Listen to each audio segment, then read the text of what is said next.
कर सकते हैं। नेक्स्ट टेक्निक है micro encapsulation. Micro encapsulation is type of entrapment. It refers to the process of spherical particle formulation where a liquid or suspension is enclosed in semi-permeable membrane. The membrane may be polymeric, lipodial, lipoprotein based or non-ionic in nature. There are three distinct ways of microencapsulation: building of spatial membrane reactor, formation of emulsion, stabilization of emulsion to form microcapsulation. तो micro encapsulation भी kind of इंटरप्टमेंट जैसा ही technique होता है। कुछ भी ज़्यादा different नहीं होता है।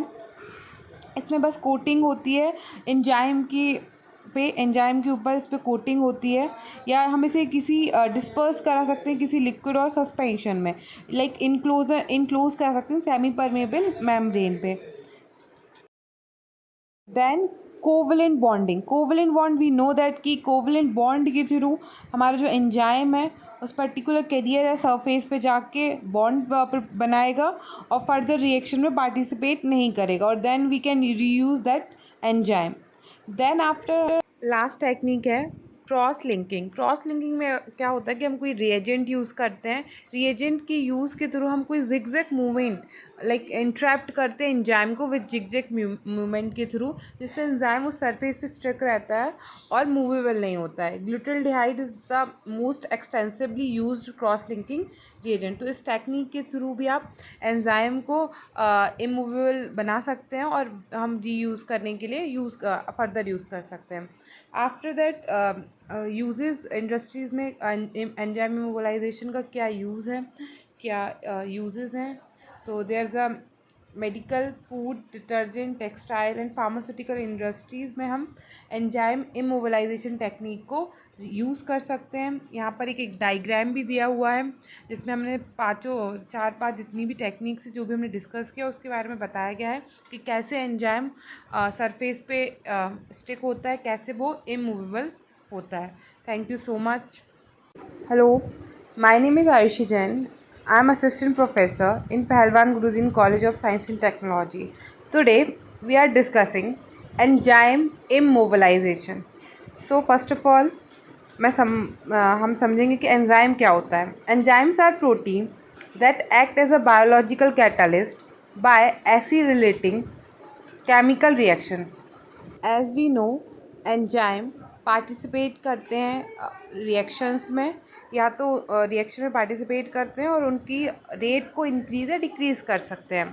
तो जब होता क्या है कि अगर हम रिएक्शन में एंजाइम पार्टिसिपेट करते हैं तो वो प्रोडक्ट के साथ भी रिएक्शन कर सकते हैं।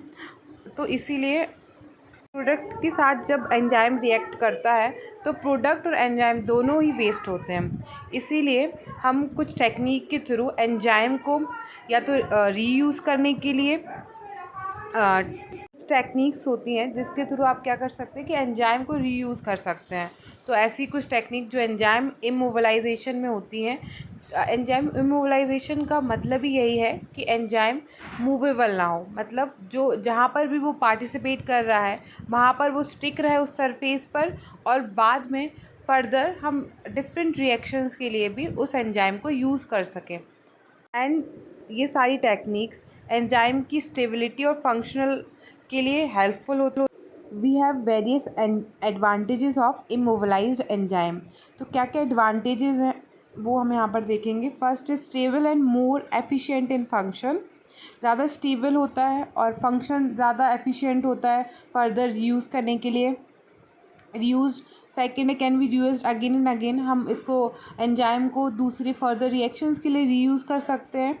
Product are enzyme free. जैसे मैंने आपको पहले बताया था कि प्रोडक्ट के साथ एंजाइम रिएक्ट कर जाता है तो हम उसको क्या, प्रोडक्ट कैसा हो जाएगा, एंजाइम फ्री हो जाएगा।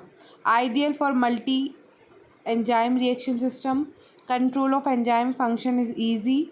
Suitable for industrial medical use, because हमें फर्दर लैब में या कहीं एंजाइम का आइसोलेशन नहीं करना होगा, हमारे पास एंजाइम है तो वो इजी रहेगा हमारे लिए फंक्शनिंग के लिए। Minimize effluent disposal problem. High enzyme substrate ratio. Minimum reaction time. continuous use of enzyme. They are the advantages of immobilized technique. तो कुछ एडवांटेजेस हैं तो कुछ डिसएडवांटेजेस भी होंगे टेक्निक के। तो फर्स्ट डिसएडवांटेज है the possibility of loss of biological activity of an enzyme during immobilization और while it is in use. तो वैन कभी ऐसा भी होता है कि जब एंजाइम पार्टिसिपेट कर रहा है रिएक्शन के साथ तो वो अपनी लॉस कर देता है बायोलॉजिकल एक्टिविटी जो वो रिस्पॉन्सिबल होता है। तो ये एक डिसएडवांटेज है।